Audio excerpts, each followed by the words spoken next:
এই মুহূর্তে আমরা আছি টেকেরহাট মাদারীপুরের আরশ অ্যাগ্রো ফার্মের ভিজিটে।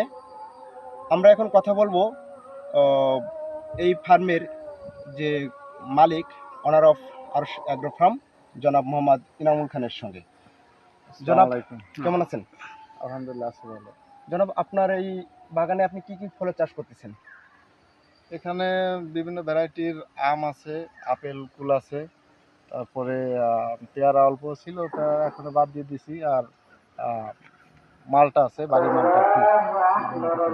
হ্যাঁ, মালটা তো অনেক ভালো ফলন দেখতেছি। আমের ভিতর কি কি জাত আছে?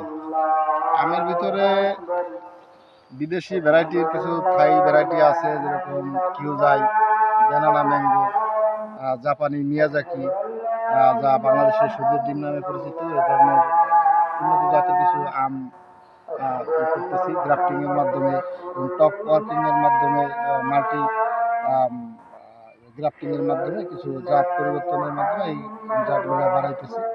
আর পুরনো যখন বাগান শুরু করি তখন আমরুপলি, মল্লিকা আর হিমসাগর এইসব জাতের আমের গাছই বেশি।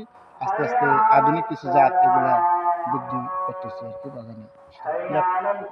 বাড়ির টু মালটার ফলন তো খুবই ভালো। এটা খাইতে কিরকম, কি স্বাদ কিরকম?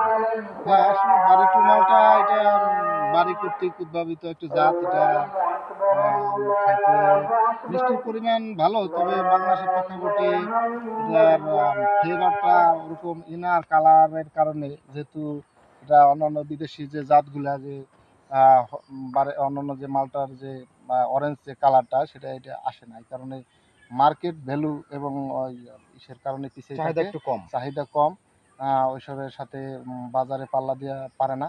এই কারণে এগুলা আস্তে আস্তে আসলে না করাই ভালো। এগুলা এখন আমি কারো করতে বলি না, যদিও আমার বেশ কিছু গাছ আছে, ফলন মাশাআল্লাহ ভালো। যদি একেবারে কেউ করতে চায় করতে পারেন, তবে খুব একটা এই জাত না করে। যেহেতু আপনি গ্রাফটিং করতেছেন এবং চারা উৎপাদন করতেছেন, এই গ্রাফটিং এর মাধ্যমে কি ধরনের চারা উৎপাদন করতেছেন এবং সেটা কি ক্রেতাদের উদ্দেশ্যে করছেন নাকি শুধু নিজের জন্য?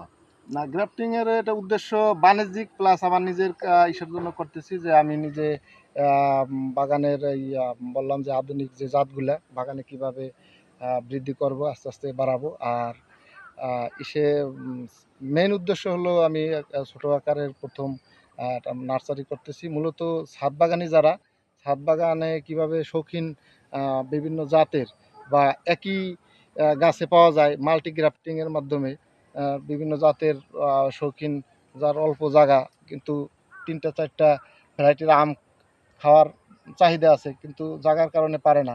তাই সে কি করবে? তার তো কোনো উপায় নাই। এক গাছে তিন হ্যাঁ, চার পদ জাত, একই গাছে ৩-৪টা জাত যেটা ছাদ বাগানের ক্ষেত্রে ছাদ বাগানের প্রযোজ্য। ক্ষেত্রে অর্থাৎ অনেকে আগ্রহ করছে আমার কাছে, করছে তাদের চাহিদা অনুযায়ী আর কি। এইভাবে আমি আগাইতেছি। হয়তো সামনের সিজনে আমার গ্রাফটিংয়ের কাজ চলছে, বিভিন্ন অনেকগুলো চারা আমি উৎপাদন করছি। ছাদ এগুলো বাগানের আমি জন্য, এখনই ছাড়বো না, আমি ছাড়বো আগামী সিজনে।